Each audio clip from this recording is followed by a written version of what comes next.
Hello, my name is Karosh, and I'm from Temple of Geek, and today we're going to be talking to you about the games you don't want to miss out from Summer Games Fest 2025.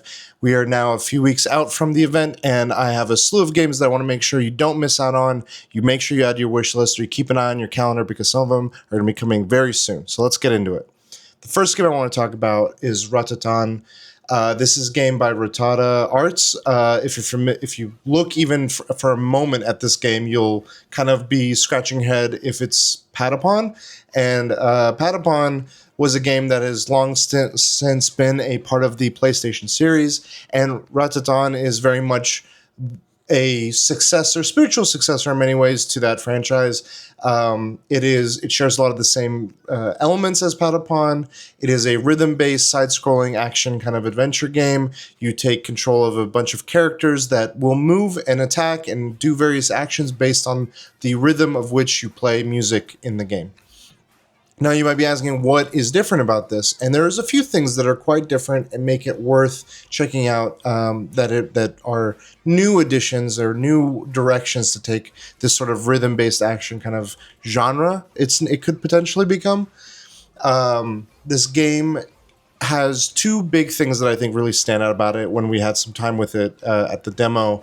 One is it is more of a roguelike element to it. So you aren't necessarily you lead the army, so you pick a character and your movement is not based on the rhythms. You are able to move independently of the rhythm throughout the maps or throughout the adventures. And then what you do is you still press the movements or the inputs to do the various movement up or defend or attack or buff or debuff of enemies as you go, but that you can have your character be very far ahead or very far behind. And so it adds an element there that is kind of interesting or refreshing. And then going back to the roguelike elements of it, as you go through each section of a level, you get different buffs or abilities, kind of like a lot of roguelikes where whenever you finish a section of the stage, you're presented with a few options as to how you want to enhance or grow or upgrade your team or some abilities that you have access to. So it allows you to do some of that. The other big way in which this game, and I think the biggest way that's going to stand out and be a reason to jump into this, is it can be played up to 4 players cooperatively, online, offline, I believe, at least from what I understood from what we played at the demo. And so it's really interesting, and you could tell from the developing team that was there working with it, talking to us and walking us through the demo, how excited they were for this, because you're going to be able to control a variety of different armies, and then you'll both kind of be on there playing rhythms to your own armies. And we didn't get a chance to demo that, so I'm very curious to see how that actually plays out.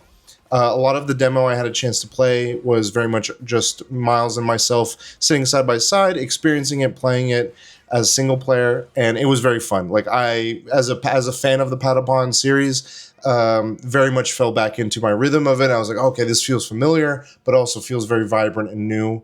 And the art direction is much, like I said, vibrant and colorful, and the world just feels so artistic and creative and beautiful. And yeah, and the exciting part about this is it's also going to be coming out very soon, 1 month from today. In some time, I don't know exactly the date, but in July of this year, the game is going to be coming out. And I believe there's a demo out now. It's going to be coming to all consoles and PCs, so you can go and check it out. The demo's on Steam if you want to give it a shot, see how it is, how you feel about it. But I highly recommend you check out Ratatan. And it was really interesting as well talking to one of the key creative developers of what he likes to do and what brought him back to this and wanted to do new things. He very much wanted to go back to the rhythm music type of game and do something new with it. So it was kind of invigorating for me to see music playing so much of an active part in that game development and how much he wanted to have that be a core element continuing and going forth with new ideas. So that was really cool. Now, I'd like to talk about the second game I played there. This game is developed by Something We Made, and it's a sequel, Toem 2. We have Toem 2 coming out, and in this game, for those unfamiliar, you play as a curious photographer on an adventure, and you meet a lot of interesting characters and creatures and all kinds of stuff that you want to take photos of as you go through your journeys.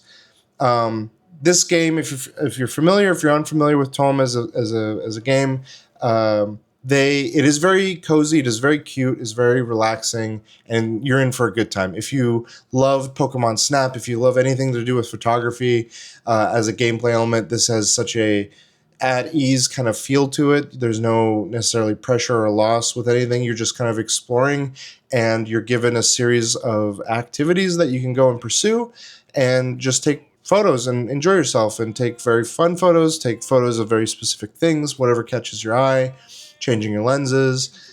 The big thing that they did that with this one, besides now going into a sequel, it is more of the same, but is now being done in 3 dimensions with the art direction. They decided to take this game. The previous game was in a more of a 2D art style, while still kind of doing a isometric view. This one is now operating in 3 dimensions, and talking to the developers, they were very excited to play around with that and see what that opens up in terms of what you can do, what kind of design challenges and opportunities they get to bring to viewers and players of this games, and the puzzles and everything that you get to go through. So I had a blast playing the demo. It was very relaxing.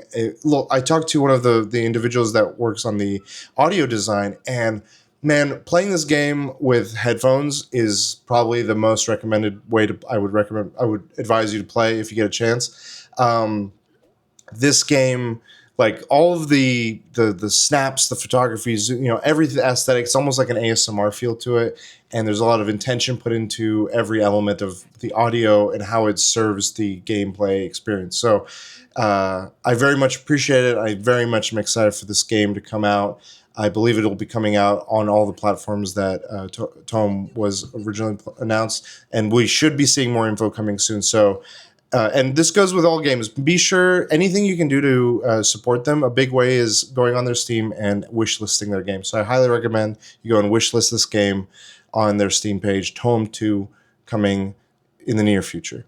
The next game I'd like to talk about is a game by Soft Rains. This is a new studio. The studio has come up with a lot of different folks from the industry, experienced and new alike, and they've come together to build this new indie team, and they've put together the game Ambrosia Sky. Ambrosia Sky at this time has no release date, but it is a first-person action game. You play as Dahlia, whose job is a disaster specialist. And what she does is she goes throughout space and is dispatched on various missions to various locations in space in our solar system, and potentially more. I'm not sure about that part, but and ultimately what she's doing is going to various situations or some scenes to lay the dead to rest. Scientific and intergalactic kind of shenanigans fall into play, but every location you go to, as you're trying to reach your person of interest that you're trying to lay to rest, you learn about how they came to pass, who they were, and any strange, weird intergalactic things in between that could happen. The big way the gameplay works of this one that I need to really describe is, it's like I said, it's first-person action.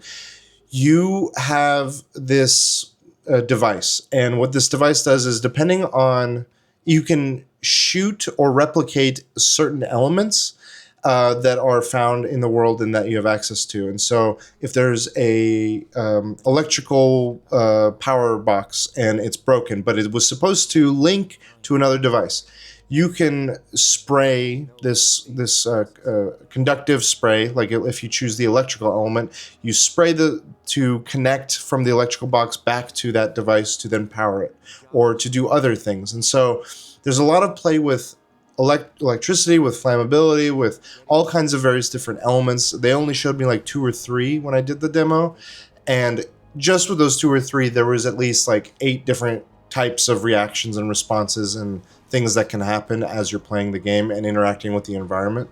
So it's very much encouraging, and the design team was very enthused to talk about how much freedom they're allowing the user to have as Dahlia as you go through these scenarios. There's no one set way to interact with an environment, to navigate your way to the deceased, and to solve these mysteries. You can have your own solutions. You can see very obvious ones. You can go through very obtuse ones, very creative ones. It's all at your leisure. And as we were playing, they saw 1 or 2 things. They're like, "Oh, we didn't know you could do that," or "Oh, we should, adjust these things." And they weren't discouraged by that. They were excited by that. So it very much is about leaning into that freedom and that way of which you can interact with this game that they've given you the space to do. And in addition to that, the themes of like laying the dead to rest, they definitely uh, emphasized how much this is symbolic of like many mythologies where you're crossing the river Styx and you're like this grim reaper in a way, and they play with those tones and themes, and so it's very interesting and thought provoking, and I found it very relaxing in kind of this eerie space way where it wasn't like I was a there is a danger. Like there are things that just respond to you in very scary ways. Like you set something ablaze and all of a sudden the whole room could be set ablaze. But there's nothing like actively feels like it's attacking you or chasing you or hunting you. It was more you're approaching these environments and just learning and going at your pace. And I like that. It felt like a moment of like peace and calm and thought. And that's what I think Ambrosia Sky is going to be offering. Soft Rain did a great job with this. Again, like I said, there's no release date at this time. They're still working on it, but it's on Steam. There is a demo to try, so I highly recommend you try the demo and wishlist this if this is up your alley. And now, the last game I want to hit on is a game developed by Dino God and published by Annapurna. This game is Bounty Star. And so let me tell you about this game. This game is two games in one, in a way. You play as this ex-soldier Clem, who is this talented mech pilot trying to get away from a lot of her regrets from her past. And you kind of find this land that you can call your own, but you have to make ends meet. So you take on bounties and you go about, pursuing these bounties. And she still is a grade A star mech pilot. So in addition to like keeping her base, functioning, she pursues these bounties as a mech pilot. So what this game is two things. It's a farming base building sim and equal parts a third-person mech action game, which that's the part that jumped out to me. I'm a huge fan of like mech kind of suits and mech games or anything involving mechs. And so when I saw this game and I got a chance to play it and sit with one of the main developers for this game, I really enjoyed what I was playing. So you start at your base and you can do anything you'd like. And the base, this game is set in a inspired by kind of American Southwest, where you see deserts and canyons and landscapes. It's almost like the Utah, New Mexico, Arizona area, in its aesthetic, and it's beautiful. And so when you're at your base, you have your crops, you have your tech in your workshop that you're all tweaking. You're tweaking your mech suit to make adjustments to it. And so you can do that to as little to as much as of the extent that you choose to. Then when you take on bounties, you go out and wherever the bounty assigns, you take the mission, you suit up in your mech and you go out and you fight this bounty, whether it's taking on raiders, fighting other mech pilots, or anything in between. And it's just it's very direct in its nature. It's not trying to be anything over convoluted or anything, but it's very fun. Like I am very much like I'm just chilling at my base, tinkering, playing around with stuff, being at my ease, customizing my mech suit, and then I'm like, all right, I just want to go out and do a mission. And it's easy to just jump into a mission, finish it, jump back out, and be like, all right, that's it for today. Or I can just jump into mission after mission after mission.